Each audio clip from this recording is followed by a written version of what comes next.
we've got this, we've got a, it's some sort of like Morse function of x circle. I get all these critical points. I get this chain complex, C star, the boundary star, and these are over, all of this is, these are modules, module homomorphisms over L bar, which is, I'm just going to make semi-infinite polynomials. So they're infinite in the positive direction, but they may have some finite number of negative exponents of t occurring. And L is just ordinary Laurent polynomials, and L bar is some kind of direct limit or inverse limit, depending on which.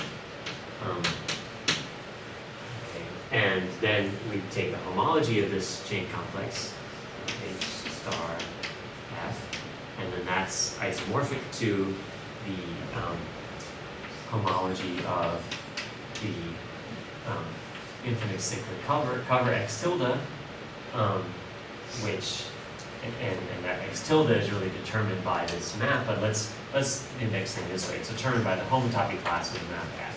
So that's a topological space determined by the homotopy class of the map F, but it also it has a action of Z on it. That's a topological space that also is determined by this determined up to homotopy by this homotopy class of maps, and in particular they get an action of Z on H star, which makes it into a module over L, and then you can tensor over L and L bar, and the real, so this somehow, this thing of, so this is what I find kind of hard to think about. This is something very geometrically natural. It's very geometrically natural that the boundary map should require semi-infinite polynomials in one direction or the other, and it can, it sort of turns out algebraically more natural to consider semi-infinite in the positive direction. So you can count, and the exponent of the t that you get is determined by how many times you wrap around the circle, and you're always looking at downward flow lines, so they only go in one direction. In fact, the boundary of a generator is just infinite in one direction. But then because you want to index your generators as, you've got infinitely many generators, and if you don't do it over L, you've got infinitely many generators in the positive and negative direction. So once you allow negative coefficients as well, negative powers of t in the coefficients, then you go from just ordinary Taylor polynomials times t to the minus 17 gives you a semi-infinite Laurent polynomial. So that's very natural to put L bar there. This seems a little bit stranger, except when you sort of start doing the algebra, you realize the algebraic upshot of all of this is that t equals 1. Right? In other words, the difference between L and L bar is that in L bar, 1 minus t is invertible. Okay? And if 1 minus t is invertible, so 1 minus t is invertible, then, and you know that, well, what it really means, it doesn't mean that t equals 1. That's not exactly right, but what it means is t times any generator, any element homology A is going to be equal to 1 times A. Because t,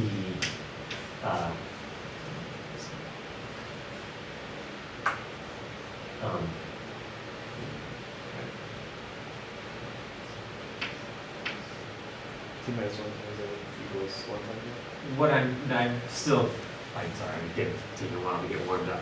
What I'm trying to say is that if TA equals 1A, then A equals 0. Okay, that's fair. So t minus 1 times A equals 0 implies A equals 0.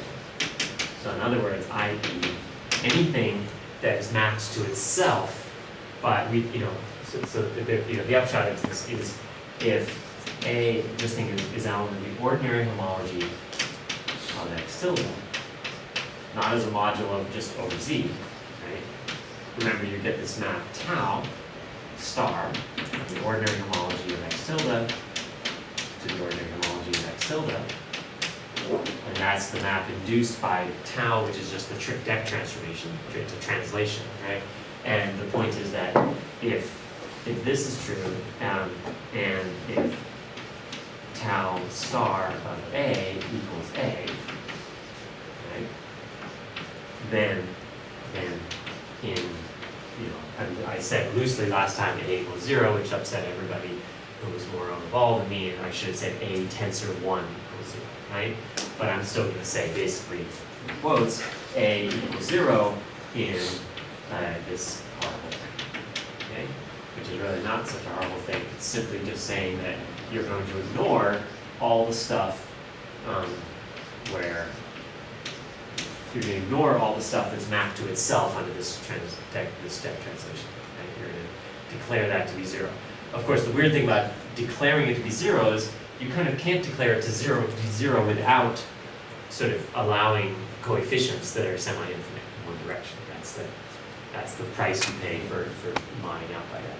Right? So it's an algebraic package that then in some sense is also very natural. If you want to study this homology, but you want to study the part of it that does something interesting as you translate up and down, right? And ignore the part of it that's sort of invariant as you translate up and down, right? The price, the algebraic price you pay for it, or the algebraically natural way to do that, is to put in semi-infinite Laurent polynomials as coefficients.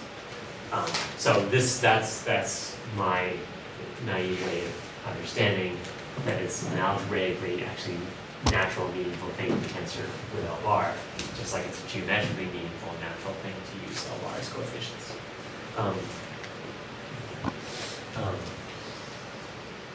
And that this is something one can compute in general, and we did an example where if in the case where F actually is a fibration over the circle, so that everything is in this case, then you get 0 on the right-hand side, and we already know that we should have gotten 0 on the left-hand side, because if it's a fibration over the circle, then you should have no critical points, so all of this stuff is automatically 0. Okay, so that's where we're at. But now I want to back up and just look at this chain complex abstractly and understand that boundary squared is 0. So the goal now is to once again show that boundary squared equals 0 for this circuitized setting. And of course the problem now is that we have infinitely many things to keep track of, and so we have to understand how we're going to organize it. But we can be a little bit, the idea is still going to be to count the flow lines from index I to index I minus 2 critical. We'll not count them, look at the space of flow lines, okay? But let's just remember where that came from. So if we take boundary, so if P, say the index of P, or critical point P equals I, and we take boundary squared of P, the boundary P is the sum, and we're all just going to write the sum over all Q with index of Q equals I minus 1 of this NPQ times Q. And NPQ, of course, remember, is in this infinite semi-infinite Laurent polynomial ring. And then we take the boundary of that, so then that becomes the sum. Let's do it carefully. Index of Q equals I minus 1, NPQ times the boundary of Q. And so that becomes the sum over index of Q equals minus 1 of the sum over all index of R with index of R equal to I minus 2 of NPQ times NQR times R. We want to show that 0. Okay.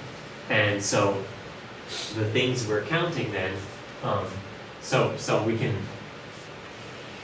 I want to, we did the same, we then realized that this is a count, it's a product of two things, which is really a count of some sort of pairings, right? So we can just declare that NQ, NPR is equal to the number of broken flow lines from P to R, but let's be careful now about how this T comes in. Okay, so how do we count that? And right, so this is a so here we have to be, each one of these is actually a polynomial. So let's actually do the algebra kind of slowly and carefully, right? Because I want, what is this is where we're going, right? But that also should be thought of as an element of L bar, and what does that mean? So let's make sure we understand what we're doing when we're formally multiplying these two elements of L bar, right? So let's back up to remember that NPQ is also a sum of things, right? It's a sum of what I call NPQK. K equal, in this case, just 0 up to infinity, so positive t to the k, where NPQK, by the way, there are algebraically much more sophisticated ways to make this argument where that I just can't understand, because where you just use sort of pre-packaged things from sort of commutative algebra and inverse limits and so on. But I'm just trying to be as simple-minded as possible about it. Just expand everything out and be careful we're counting things, right? So NPQK is actually the number of flow lines. Remember, we actually needed to fix some to make this work. There was also a choice of needed to fix some regular value, y in S1. So then we wanted to count the number of flow lines. We wanted to count how many times they crossed y. Number of flow lines from P to Q crossing F inverse of y k times. So now, what's going to happen when we multiply that polynomial times another polynomial? I want to understand what the coefficient of t to the something is in the product of two such polynomials. That's the so NQR is going to be the same thing. Sum for say j equals 0 up to infinity, NQR. J, t to the j, right? But now we want to sort of understand what are we really counting when we multiply those two infinite polynomials out and then zero in on the t to the L coefficient, right?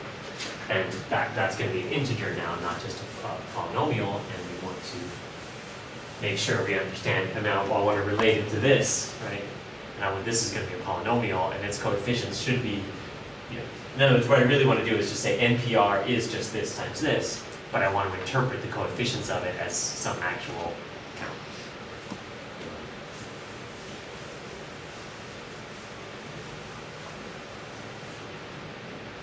Maybe I'm probably forgetting something from the original Right. argument, but why do you not have to worry about things that aren't broken? So the original argument, what we did was, so in the original argument, there's no t's involved. This is just a straight count. And so this is then, so a broken flow line means it goes from P to some other intermediate critical point to R. Okay. And so we're sort of, we right away, we're just, packaged in this is a sum over all intermediate q's, right? Sure. Right, okay. And then, well, if it doesn't pass through it wouldn't show up in this count. Right. If it didn't pass through something of index I minus 1. Right. Okay, but then to show that these paired off, what we wanted to do is show that all these paired, each of these was 0. So you fixed a P and an R, and we said, let me look at the space of all flow lines from P to R. And we showed that that's a one-dimensional manifold with a natural bound that naturally compactifies, right, with a zero-dimensional boundary, where the boundary components are precisely these broken flow lines. So you have this picture, this picture, here's P, and here's R, and here's two different Q's. And then you've got a flow line like that, and a flow line like that. In between them, you've got sort of a one-dimensional space of flow, right? and that's what we carefully worked out, Right. right? And so therefore, by the classification of compact one manifolds, we've concluded with a zero.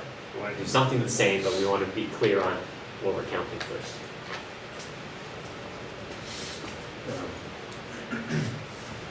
Okay, so what is NPQ times, well, what I really want is, so I'm sort of interested in fixing, the goal is to understand, let's fix P and R and understand the sum over all Q of index I minus 1 of NPQ times NQR, right? What is this equal to?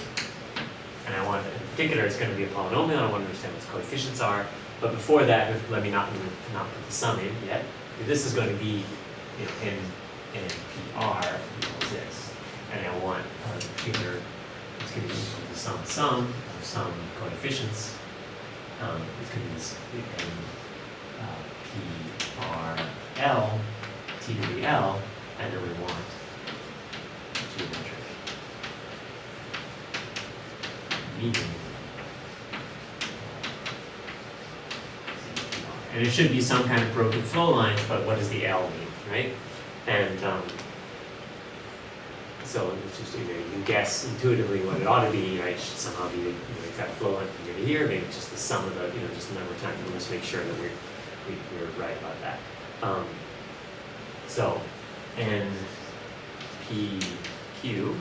times NQR is the product of these two sums. Sum of NPQK, T to K, times the sum NQRJ, T to the J, right? So then we split that up as something times, so it's really the sum over all, you have to sum over all K plus J equal to L, right? Of NPQK times NQRJ T to the L. Does that make sense? I mean, it's the sum, it's like it's the sum for L equals infinity of this. Right? The only way you can get a T to the L is when you have two numbers K and J adding up to L, right? Of course, this is a finite sum, right? For a fixed L, this is a finite sum. This is the kind of stuff, again, being algebraically slow, I have to just double check these things very carefully, right? And so,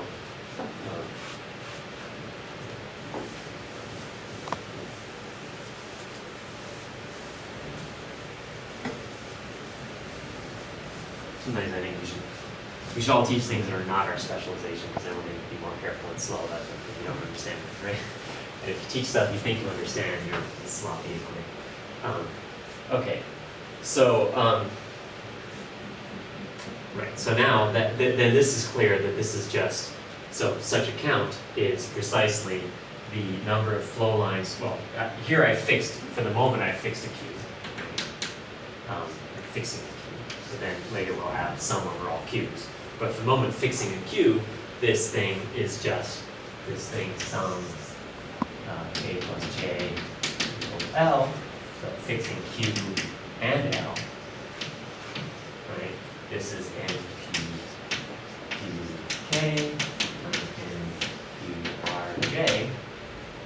Well, you've got this is the number of flow lines that go from P to Q and pass this special level set K times. And then, so you've gone around K times, and then you've gone from P to Q, and then you go from Q to R around J times, and you add up to L.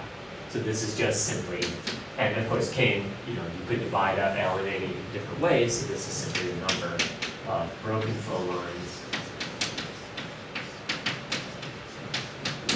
from P to Q to R, crossing X inverse of Y, L times. Does that make sense?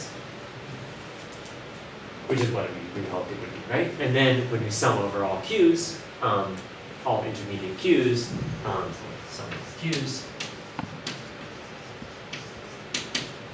and then you get that this, you get the coefficient, and that's your NPRL, is just equal to the number of all flow moments, all vertical flow moments, not specifying in advance which intermediate point it passes through crossing. Y, which is what it should be, okay? And so that's a geometric meaning now for this coefficient.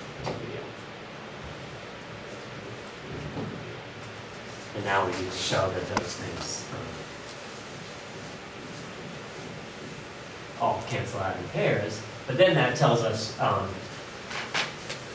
what we would, how we can possibly hope to understand this.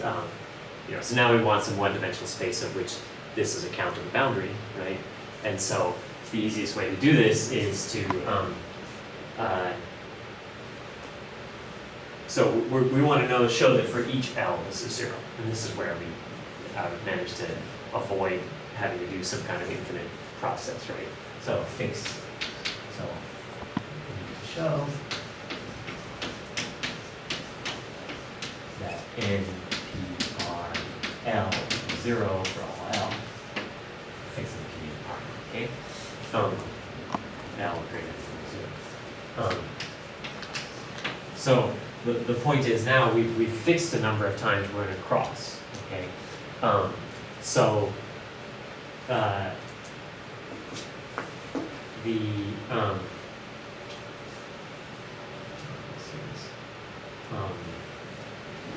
In fact, let's see.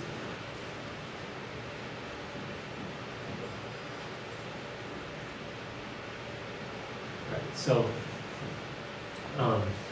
we should have a little picture here. The idea is that I have my manifold X. X mapping to the circle, and then I'm going to here's say Y. There's some grid point T. And here's this grid point where we get flow lines that go around some number of times, but some finite number of times going to end. Okay? Yes. Oh yeah, sorry, I'm thinking ahead, but it seems like you're looking at like some chunk of a cyclic cover. That's exactly right. So what I want to do is slice this open and just stack L of them on top of each other, right? And I think that the easier, right? I think that the slightly easier thing to do, okay, first of all, if these are 0 for all L, then the sum of them is 0 for L going to 0 up to L. And conversely, if that's true for all of them, then so because what I want to do is slice it open, and then I want to use the argument we've done before, right? Where I only, but in that case, we sort of get confused because we're sort of naturally looking at things that go 0, 1, 2, up to L number of times down.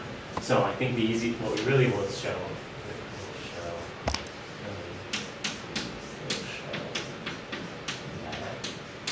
for all capital L greater than 0, or greater than equal to 0, the sum for L equals 0 up to capital L of NPRL equals 0, right? And but that's entirely equivalent to this, okay? As long as you got the quantifiers in the right place.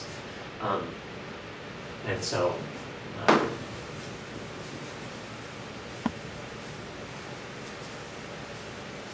so for this,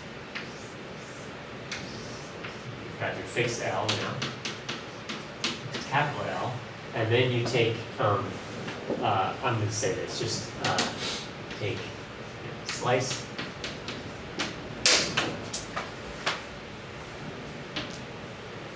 X open along F inverse of Y and stack L copies together, and then you got to coerce it.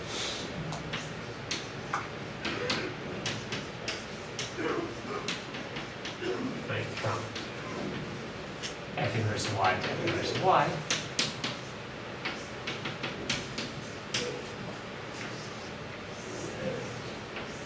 And it's got, each of these is a copy of, I feel like this is a copy of, well, you know what I'm saying, so this is L is 4, okay? And now you've got your critical points, and what you want to do is you want to say that, yeah, maybe, I'm sorry, I'm confused. Maybe we don't really, you could do this either way. I guess what you want to do is you want to pick a lift of, so you want to think of P, maybe I am actually going to show this directly. Okay. So P is going to be up there, so you think of P being up there and R being down here. Let's see, I said stack L of these, so what do you do if L equals 0? I think L plus 1. Right. In other words, if L is 0, I want to just do one of them. Why aren't you Okay. just stacking little L? I guess, little L plus one. yeah, maybe let's, Okay. I apologize. I think that. Is that what you're saying? I think that was a complete red herring. There was a situation, proof I was reading seemed to imply that would make it a better way to do it, but actually I don't think. Because, you know, the question, if we're going to fix a lift of P, we sort of have a particular lift of P up here and a particular lift of R down here, right? If what the argument I was thinking about was where I sort of think about all the flow lines from all the lifts of P to all the lifts of R, and then you don't have control over how many times they go. But if I pick a lift of P in the top part, right? So, and you know, so we can call this P, P sub L. So this is, let's see. So we get a copy of R in each slice, and we get a copy of P in each slice. But I only want to look at the top copy of P and the bottom copy of R, right? So, like, I say P tilde, P tilde equal a lift of P in the top slice,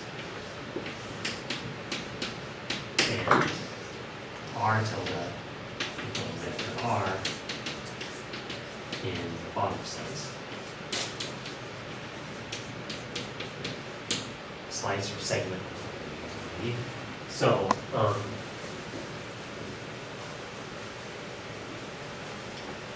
and so the point is that, and of course, this coordinate comes with a Morse function on it to the interval from, let's call it interval from 0 to L, if you will. Okay, just by, was that clear to everybody? Just by lifting, we've got the function, each one maps to the circle, say from 0 to 1, and then you lift it to a map from 0 to L. So then you call this tilde. Right. Well,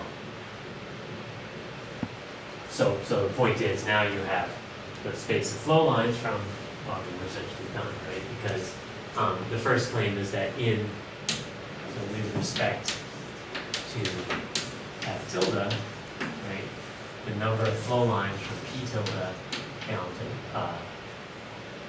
to R tilde, the number of broken flow lines there, is going to be sort of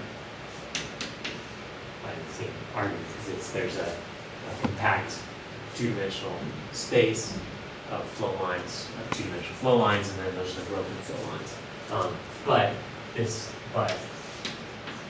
And any such broken flow line that goes L times past F inverse of Y will be a single flow line well, you won't pick up any more or less. If it goes from P tilde to R tilde, when you push down, it has to cross exactly L times, because of where the lifts. And if it goes, if back here it goes L times around, then when you lift it, that flow line will go exactly from P tilde to R tilde. Okay. So empty tilde is equal precisely as P R L. You see, well, it seems like, so I think what she was referring to is like some kind of lemma that she proved that like the flow lines that you see in X that cross exactly L times like really in sort of by Okay, trying right. to So- use it. so- But don't you need like unique lifting, which means Okay, you really but need to no. So I'm explicitly constructing a particular. What I'm really doing, what I've suppressed all along here is the gradient-like vector field as well, right? So there was a gradient-like vector field fixed as well, and so anytime I'm constructing a lift, I'm constructing f tilde by just it's equal to what f was on each slice, and I will take the gradient-like vector field to be equal to what it was on each slice. So I'm just literally lifting all of it. So therefore, any flow line here, any flow line goes like that, will lift to a flow line here. And any flow line here comes from a flow line there, because everything is just I'm not appealing to uniqueness of lifts, I'm just constructing, in So you're not an actually algorithmic way of using- lift. because like this thing isn't the covering space. This is not a covering space, it's just this piece of the covering space. Okay, but so you don't have to. I guess what I was worried about was like if you're using somewhere that you actually had to be in an infinite. set No, of no, cover, I'm not you using had- that. I've constructed a particular coordinate with a particular, a particular set of flow line, particular gradient-like vector field, which is exactly the lift of those two. Okay. Okay, so therefore, boundary's greater than 0. Does that make sense?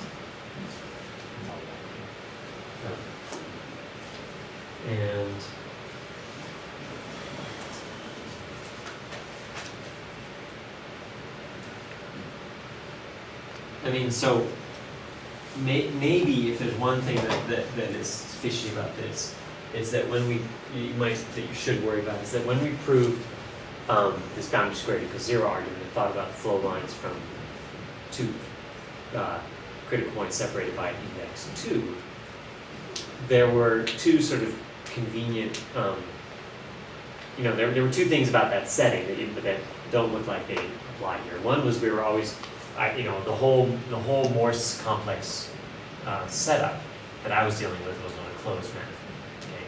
And here this is a coordinate. And the second part is that I said from the beginning, for convenience, let's assume that the critical points are index ordered. The critical points are definitely not going to be index ordered here. You can make them you can pick a particular slice and say, let me index order them in one piece, right? But now you're stacking them on top of each other, so you can have index 1, 2, 1, 2, 1, 2, right? And so both of those things are places where you might worry that there's some problem. In terms of being closed, that is some sort of problem in terms of proving that the Morse homology is equal to the ordinary homology. In fact, it's not. It's equal to the ordinary homology rail boundary for coordinate. But in terms of the actual argument about the space of flow line between P tilde and R tilde, first of all, any flow line from P tilde to R tilde, it's a flow line, so it doesn't go below R tilde. So it really, you could say, well, what about the infinite cover, first of all? Then I've got the face of flow lines from this one to here, but of course, because it's a flow line, it doesn't go down and back up. So it really does live inside this compact piece, okay? So if you wanted to, you could just randomly pick something that closes the top off, or however you want to do it, doesn't matter. The argument, it really doesn't, the argument we gave lives entirely in coordinates anyway. So that argument is fine. And then in terms of the index ordering, that also really by transversality, that's not a, I sort of try to give the most careful argument of why that works. It's the most intuitive argument is it's convenient to have them ordered. But if you go through and follow the details, you'll see. If this is, it's not going to run into any higher index things by transversality arguments. So it's really not the issue. Okay.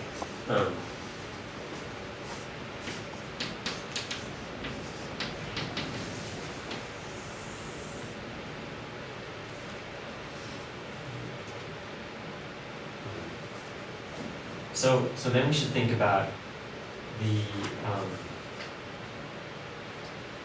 moves and chain homotopy equivalences. Okay?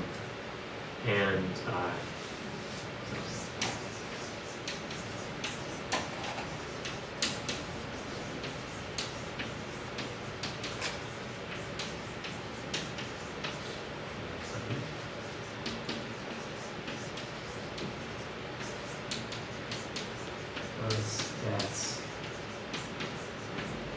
handle slides and finger moves.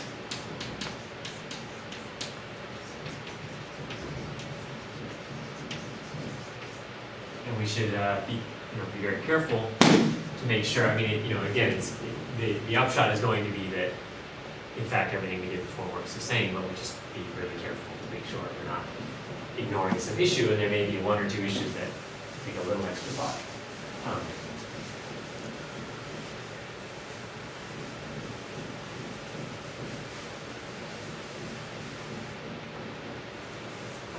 So first, let's do birth and death.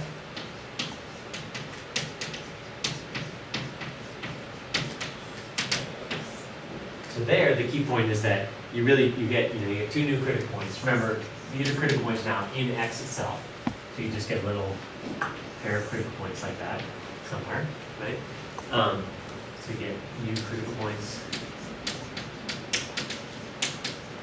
P and Q. So that'll, of course, enlarge the chain complex at two new generators. So if you forget that it's over L bar, it looks horrible because it has infinitely many new generators, but over L bar it's two new generators. But then really there's nothing new here because there's exactly one flow line. It's all happening in a small slice of it, and there's exactly one flow line which actually goes around. Just doesn't pass. Well, okay, you could conceivably be right there, but say perturb it so it happens above or below f inverse of y. With one flow line.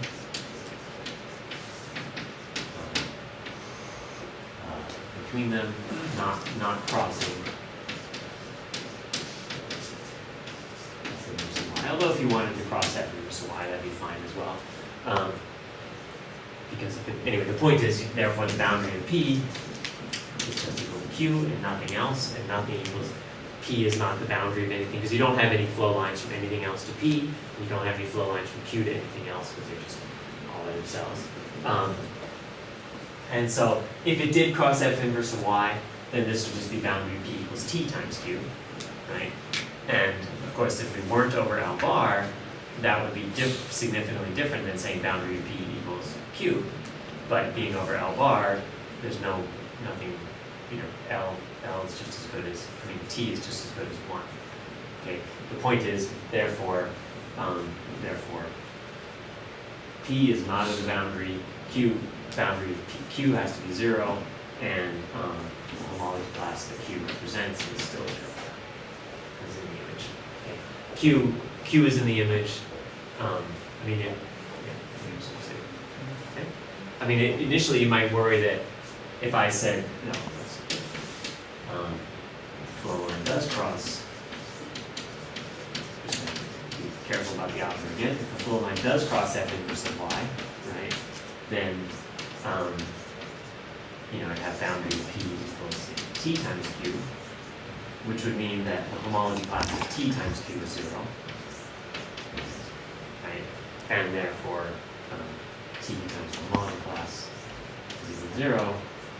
But now the point is, you have T inverse available to you as well, so you can multiply by T inverse and get the homology class of Q 0.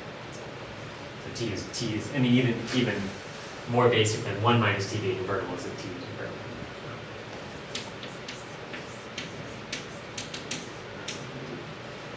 Actually, T's invertible. Oh.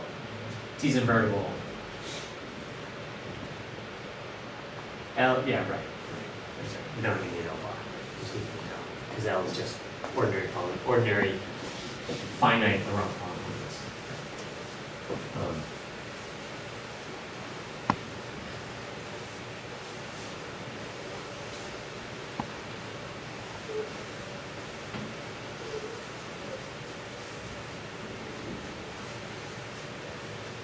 Actually, there's a fourth move not to ignore here.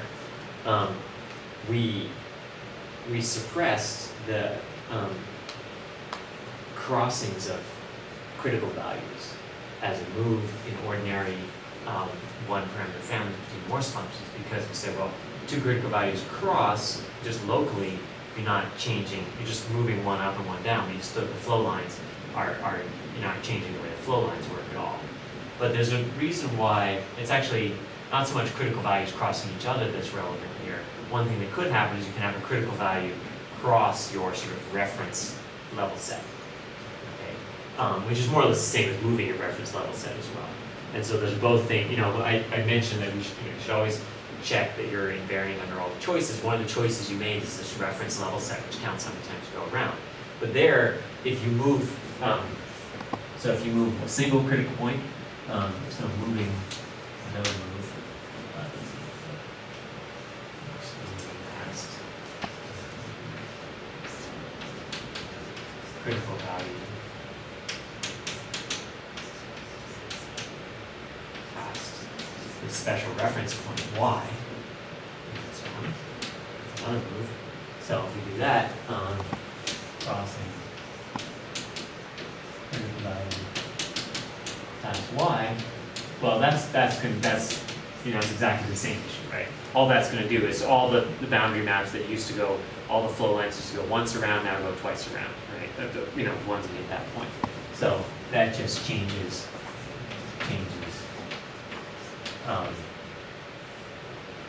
It changes boundary of y by t plus or minus 1, right? Because if you had something leaving y and going down, if it used to cross, let's suppose y moved from above the levels, it's not y. What do you mean boundary of P. one? Thank you.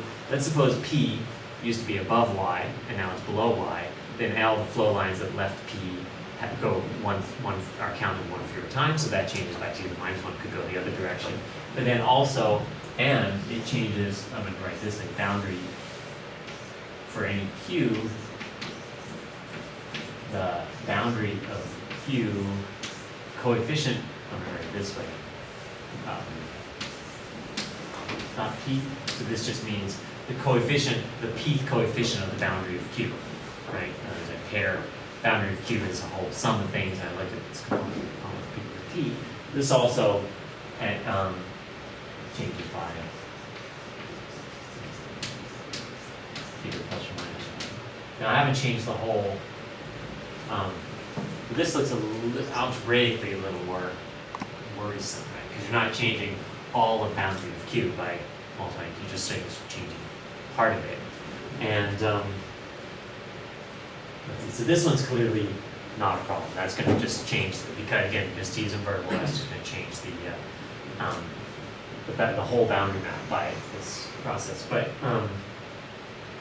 so what's the easiest way to see this? The point is, both of those, actually, you shouldn't think of them as changing the boundary map by an automorphism of L. You should think of these as basis changes. So this corresponds to simply the basis change, where you replace basis change at P, where you replace the basis element P by either T to the P or T to the P plus or minus 1. But doesn't that shift gradings? This, you're taking the index. So doesn't that move generators between C something? No, because the index, the C, remember, this C, maybe I didn't emphasize this carefully. C sub I is the module, it's generated by all critical points of index I. So the I is the index. So and you're not changing the index. Right, exactly. Not changing the index at all. Generated by critical points. You're right. There is, in some sense, a different grading as well, which is like and then it does, yeah. And then it does, and that grading is sort of meaningless actually, because 1 equals t somewhere, right? And so the point is, if you introduce a new basis element where p prime is your new basis element is t plus or minus 1p, then boundary of p prime is t plus or minus 1 times whatever boundary of p was, and boundary of anything else, you read it off, its coefficient is in terms of p, will then change. Actually, I think this will be, if that's plus or minus 1, this will be minus plus 1. right? Of course, that makes sense as well, because incoming ones will pick up an extra thing where outgoing ones lost. So that's also, so this is a chain rule of equivalence that we didn't have to think about in the setting. Finger moves never were a problem anyway. You aren't seen at all. Remember, the finger moves are where you add a canceling pair of flow lines that come with opposite signs. So finger moves we never had to think about. And then handle slides. Again, that's just, so the handle slide is happening, it's going to happen between, so I've got a descending, it's when you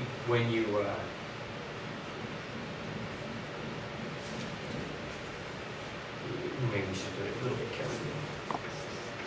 You know, I'm going to claim again that handle slides just correspond to basis change, except the funny thing that can happen is that you could have a handle slide that's sort of farther down. So, you know, you could, so maybe I'll schematically show you what happens here. I'm probably going to run out of time, so that's, so you just say this is P and this has index K. And then we have down here some P prime, and this also has index K. Okay, and we really care about, and here's some Q that says index K minus 1.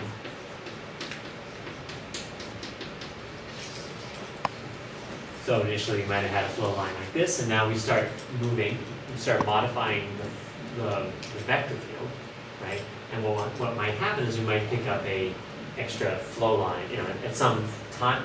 Remember, a handle slide corresponds to at some point in time where you suddenly see a flow line from index 2 to index K to index K, right?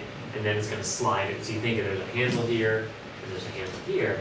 But something that could happen is it might not hit, so you're going to pick up a flow line from P down to P prime, right?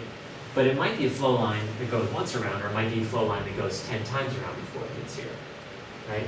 And that's actually going to be, we're careful about what that means in terms of the handle addition, right? We're not really, that would correspond to not adding, we don't get, so we sort of have the pair P and P. In a normal, I'll do this carefully next time, but in a normal handle slide, we focus on 2 basis elements, generators, and that would get replaced by, you know, P prime stays where it is, and P would become P plus P prime, right? This would be our new part of the basis, right? And then, but what will happen in general is this might not happen. It might be, we might get P goes to P plus, you know, some power of T to the plus or minus K P prime. That's in general what will happen in our situation. That would be if you're sliding not over P prime once, but you know, you go a bunch of times around before you slide over it. So I'll try to say that carefully. Then I want to actually do some computation. That's just some computation for knots, knot complements and series of knots. And think about whether they're fiber or not, so you can understand it in a more visceral way.